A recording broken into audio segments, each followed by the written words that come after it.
ശരീരത്തിന്റെ രോഗപ്രതിരോധ സംവിധാനത്തിന്റെ ഭാഗമായ ലിംഫാറ്റിക് സിസ്റ്റത്തെ ബാധിക്കുന്ന ഒരിനം ക്യാൻസറാണ് ലിംഫോമ.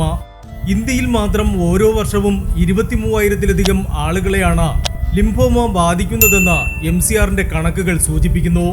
അണുബാധകളെ പ്രതിരോധിക്കാൻ ശരീരത്തെ സഹായിക്കുന്ന സംവിധാനമാണ് ലിംഫാറ്റിക് സിസ്റ്റം. ലിംഫ് നോഡുകൾ, സ്പ്ലീൻ, തൈമസ്, ബോൺമാരോ ഇവയെല്ലാം ഈ സിസ്റ്റത്തിൽ ഉൾപ്പെടുന്നു. ഇവയെല്ലാം ചേർന്ന് ശ്വേതരക്തകോശങ്ങളുടെ അരിപ്പകളും സർക്കുലേഷൻ ഹബ്ബുകളുമായി പ്രവർത്തിക്കുന്നു. ലിംഫോസൈറ്റുകൾ അസാധാരണമായി വളരുകയും ഇത് അറിയാതെ പോകുകയും ചെയ്താൽ വളരെ പെട്ടെന്ന് തന്നെ വ്യാപിക്കും. ഇന്ത്യയിൽ ഇത് ഒരു അപൂർവ രോഗമല്ല. ഹോഡ്ജ്കിൻ ലിംഫോമ ബാധിച്ചവർ ഏതാണ്ട് 11,000 ആണെങ്കിൽ നോൺ ഹോഡ്ജ്കിൻ ലിംഫോമ അതിലധികം പേരെ ബാധിച്ചിട്ടുണ്ട്. ലോകത്ത് ആകെയുള്ള ക്യാൻസറുകളിൽ 3% മാത്രമാണിത്. ഹോഡ്ജ്കിൻ ലിംഫോമ ആദ്യം തന്നെ കണ്ടെത്തുകയാണെങ്കിൽ പൂർണ്ണമായും സുഖപ്പെടുത്താൻ സാധിക്കും. വൈകിയാണ് കണ്ടെത്തുന്നതെങ്കിൽ ഇത് പ്രയാസമാകും. ഇതിന്റെ പല ലക്ഷണങ്ങളും വളരെ സാധാരണമാണ്. അതുകൊണ്ട് തന്നെ രോഗനിർണയം പലപ്പോഴും വൈകും. ഉടനടി വൈദ്യസഹായം തേടേണ്ടുന്ന ലിംഫോമയുടെ പ്രാരംഭ ലക്ഷണങ്ങളെ അറിയാം. കഴുത്ത്, കക്ഷം, അരഭാഗം എന്നിവിടങ്ങളിൽ ഉണ്ടാകുന്ന വേദനയില്ലാത്ത വീക്കമോ മുഴയോ ലിംഫോമയുടെ ഒരു പ്രധാന ലക്ഷണമാണ്. അണുബാധകളാണ് ഈ വീക്കത്തിന് കാരണമെങ്കിൽ ഇവ വളരെ മൃദുവും 1-2 ആഴ്ച കൊണ്ട് മാറുന്നതുമാണ്. എന്നാൽ ഈ വീക്കം ഉറപ്പുള്ളതും വേദനയില്ലാത്തതും വിട്ടുമാറാത്തതുമാണെങ്കിൽ അത് ലിംഫോമ മൂലമാകാം. ദൈനംദിന ജീവിതത്തെ ബാധിക്കാത്തത് കൊണ്ട് തന്നെ മിക്കവരും ഇത് കാര്യമാക്കാറില്ല. എന്നാൽ ഈ വീക്കം 3-4 ആഴ്ച കഴിഞ്ഞിട്ടും മാറിയിട്ടില്ലെങ്കിൽ വൈദ്യപരിശോധന നടത്തണം.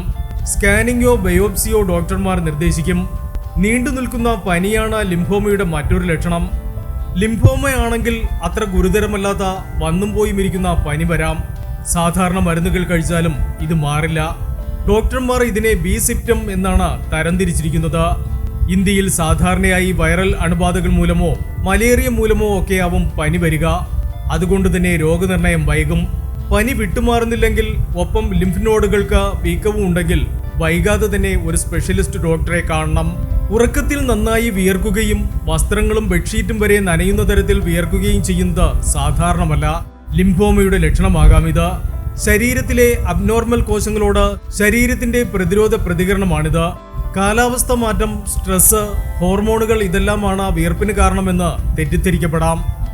എന്നാൽ ഈ വിയർപ്പ് നീണ്ടുനിന്നാൽ സൂക്ഷിക്കണം. തുടർച്ചയായി ഇത്തരത്തിൽ ആവർത്തിച്ച് വിയർപ്പ് വരികയാണെങ്കിലും അതോടൊപ്പം പനിയോ ലിംഫ് നോഡുകൾക്ക് വീക്കമോ ഉണ്ടെങ്കിൽ അത് അപകട സൂചനയാണ്. ഭക്ഷണത്തിൽ മാറ്റം വരുത്താതെ വ്യായാമം ചെയ്യാതെ തന്നെ 6 മാസം കൊണ്ട് ശരീരഭാരത്തിന്റെ 10%-ലധികം കുറയുന്നുണ്ടെങ്കിൽ ശ്രദ്ധിക്കണം. ക്യാൻസർ ഉപാപചയ പ്രവർത്തനത്തിൽ വ്യത്യാസങ്ങൾ വരുത്തുകയും ഊർജം ഉപയോഗിക്കുകയും ചെയ്യുന്നതുകൊണ്ടാണ് ശരീരഭാരം കുറയുന്നത്. പലപ്പോഴും ഇന്ത്യക്കാർക്കിടയിൽ ശരീരഭാരം കുറയുന്നത് നല്ല കാര്യമായി പലപ്പോഴും തെറ്റിദ്ധരിക്കപ്പെടുന്നു. കാരണമില്ലാതെ തന്നെ വസ്ത്രങ്ങൾ പെട്ടെന്ന് അയയുകയും മുഖം മെലിയുകയും ചെയ്താൽ വൈദ്യപരിശോധന നടത്തണമെന്ന് വിദഗ്ധർ മുന്നറിയിപ്പ് നൽകുന്നു. തുടർച്ചയായ ക്ഷീണം ഏറ്റവും അധികം അവഗണിക്കുന്ന ലക്ഷണമാണിത്. സാധാരണ ജോലിയെടുത്ത് ക്ഷീണിക്കുന്നത് പോലെയല്ല ലിംഫോമയുമായി ബന്ധപ്പെട്ട ക്ഷീണം. ഇത് വിശ്രമിച്ചാൽ മാറില്ലെന്ന് മാത്രമല്ല ആഴ്ചകളോളം തുടരുകയും ചെയ്യും.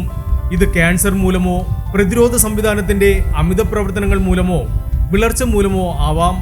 മിക്കവരും ജോലി സമ്മർദ്ദവും ഉറക്കക്കുറവും കൊണ്ടാണ് ക്ഷീണം ഉണ്ടാകുന്നതെന്ന് കരുതും. എന്നാൽ ആഴ്ചകളോളം നീണ്ടു നിൽക്കുന്ന ക്ഷീണവും അതോടൊപ്പം മറ്റു ലക്ഷണങ്ങളും ഉണ്ടെങ്കിൽ വൈദ്യപരിശോധന നടത്തണം.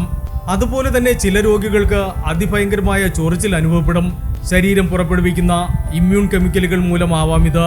വളരെ അപൂർവമായ ക്യൂട്ടേനിയസ് ലിംഫോമ ആണെങ്കിൽ ചർമ്മത്തിൽ പ്ലേക്കുകളും പാടുകളും കൊണ്ട് ചൊറിച്ചിൽ ഉണ്ടാകുമ്പോൾ ക്രീമുകളോ അലർജിക്കെതിരെയുള്ള ആന്റിഹിസ്റ്റമിനുകളോ പരീക്ഷിച്ചേക്കാം. എന്നാൽ ഇത് മാറുന്നില്ലെങ്കിൽ ഒപ്പം ശരീരഭാരം കുറയുക, പനി, വിയർപ്പ് തുടങ്ങിയ ലക്ഷണങ്ങളും കൂടെയുണ്ടെങ്കിൽ അത് ഗൗരവമായി എടുക്കണം. Health max Malayalam.